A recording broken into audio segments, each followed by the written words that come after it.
Something massive is about to shake the foundations of the most glamorous race on the F1 calendar, and fans aren't ready for it. This year's Monaco Grand Prix isn't just another slow parade through the streets of Monte Carlo. Behind the yachts and champagne lies a growing crisis that has forced the FIA to drop one of the most unexpected and game-changing rules we've seen in years. We're talking about a mandatory two-stop rule that could throw every team's strategy into chaos, flip qualifying positions on their head, and possibly even decide the championship. If you thought Monaco was predictable, think again, because what's coming might turn this historic circuit into the most unpredictable battleground of the season. In today's breakdown, we'll uncover why the FIA had to intervene, what this means for the top teams, and whether the likes of Verstappen, McLaren, or Ferrari will survive the shakeup or crumble under pressure. The roots of this new regulation stretch back to last year's controversial Monaco Grand Prix, where a red flag early in the race allowed all drivers to change tires for free. What followed was a tire conservation parade, as teams opted to stretch a single set to the end, capitalizing on Monaco's famously low tire degradation. Unlike most circuits where managing a race on old tires would be suicidal, the slow, twisty layout of Monte Carlo makes such strategies feasible and alarmingly effective. Recognizing this, the FIA decided to intervene, citing the need to restore strategic complexity and viewer engagement. The governing body emphasized that with Monaco's propensity for red flags in safety cars, a rule forcing at least 2 pit stops and a variety of tire usage is essential. This not only discourages excessive conservatism, but ensures that race engineers and strategists are placed under genuine pressure to innovate, respond in real time, and adapt to unpredictable race conditions, all of which could translate into more engaging on-track battles and less predictable outcomes. Failure to comply with these new mandates will come at a steep price. The FIA has laid out the consequences in no uncertain terms. Any driver who completes the race without using at least 2 different specifications of dry weather tires, or without deploying a minimum of 3 total sets of any tire specification, will be penalized severely. In cases where a breach is discovered post-race, a 30-second time penalty will be added to the driver's final time. If a driver completes the Grand Prix on only 1 tire compound, regardless of performance, an automatic 30-second penalty is again applied. And in situations where the race is red flagged and cannot be restarted, drivers are still expected to have met the tire requirements up to that point. Otherwise, disqualification looms. These harsh repercussions reflect the seriousness with which the FIA is treating the matter, positioning the new rule not just as a guideline, but as a critical part of race compliance, one that could very well determine podium placements and championship implications. While the FIA isn't dictating the exact timing of pit stops, the freedom given to teams is expected to introduce a new layer of unpredictability. Teams are allowed to pit whenever they see fit, be it early in the race on laps 1 and 2, or in the final laps around 76 and 77, so long as they meet the 2-stop and 3-tire requirements. This flexibility transforms pit strategy into a high-stakes chess match, where the timing of stops could swing race fortunes dramatically. Teams must now calculate not only when their drivers can gain track position, but also how to protect themselves from potential safety car periods and sudden weather changes. Moreover, the extra stop will mean more opportunities for pit lane errors, unsafe releases, or undercuts, factors that have often been absent from Monaco due to the usual single-stop formula. This strategic freedom, coupled with the rigid compliance rules, could finally deliver the kind of high-tension, multi-layered tactical drama that Monaco has lacked in recent years. The changes come on the heels of an unprecedented statistic from last year's race. The top 10 drivers finished the Monaco Grand Prix in exactly the same order in which they started. Not a single overtake occurred among the leading pack, not even temporarily.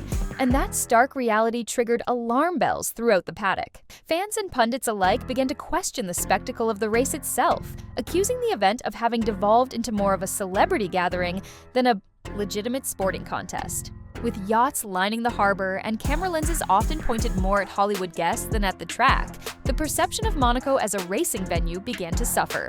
The FIA's regulatory shakeup is a direct response to this reputational decline, an effort to remind the world that beneath the glitz and glamour, the Monaco Grand Prix remains a critical battleground in the championship, and that it can, once again, produce meaningful, hard-fought racing. From a technical standpoint, the Monaco circuit presents a unique set of challenges and metrics. The track boasts the highest traction rating possible, 5 out of 5, thanks to its tight corners and slow exits. However, the asphalt grip is rated only 2 out of 5, while the surface abrasion and lateral forces score the lowest possible grade of 1 out of 5, meaning tire degradation is minimal.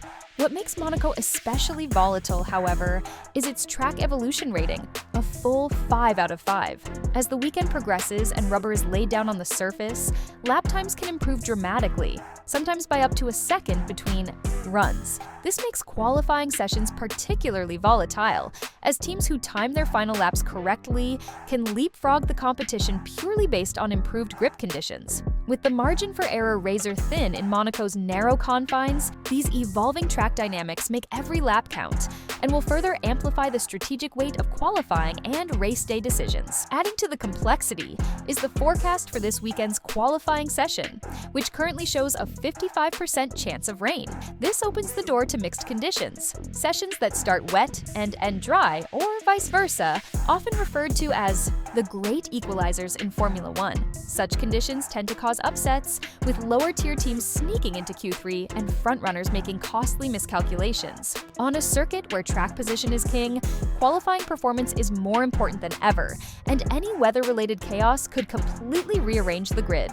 Monaco's coastal geography makes sudden weather changes not only possible but likely, so teams must prepare for every scenario. For strategists and meteorologists, this adds another crucial layer of decision-making to what is already shaping up to be one of the most technically demanding weekends of the season. Ferrari, a team that has struggled with qualifying performance throughout the 2024 season, sees Monaco as a critical opportunity to rebound. Team principal Fred Vasseur emphasized the need to execute flawlessly at every braking point and corner, admitting that the SF25 has performed well during race stints, but failed to deliver over a single lap. The team is bringing Monaco-specific upgrades in a last-ditch effort to regain momentum and reclaim its reputation as a qualifying powerhouse. Vasseur pointed to recent weekends where McLaren has had the edge and acknowledged that unless Ferrari nails Saturday's session, Sunday may already be lost. With a track that resets the strategy book entirely, Ferrari is hoping its tire management approach and new components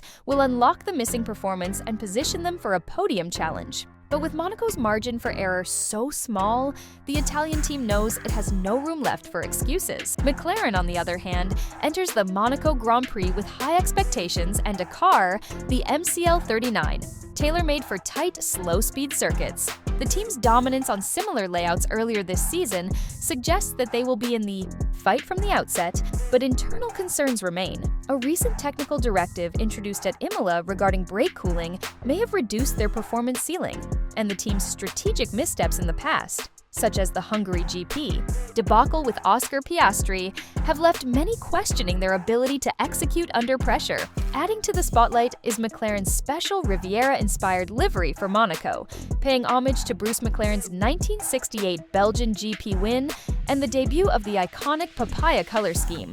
With two drivers in contention, McLaren faces the delicate challenge of managing inter-team competition while trying to outfox both Red Bull and Ferrari on strategy. If they get it wrong again, the fallout could be brutal. Lastly, all eyes will inevitably turn toward Max Verstappen and Red Bull Racing, with the reigning world champion heading into one of his favorite circuits on the calendar. Verstappen's dominance over a single lap, coupled with Red Bull's sharp strategic team, makes him a heavy favorite to claim victory once again. Unlike McLaren, whose focus is split between both drivers and overall team performance, Red Bull's sole objective is maximizing Verstappen's lead in the Drivers' Championship. This allows them to take more calculated risks and optimize their strategy fully around their lead driver. Given the intricacies of the new pit stop rule and the added weather variables, Verstappen could benefit from a cleaner, more singular focus. If the Dutchman executes a clean qualifying and maintains his position through the first corner, history suggests he will be nearly impossible to beat. But Monaco's unpredictability always looms large, and as we've seen before, even the smallest mistake can unravel a weekend. Whether it's Verstappen's masterclass, a McLaren upset, or a Ferrari resurgence, Monaco is set for fireworks.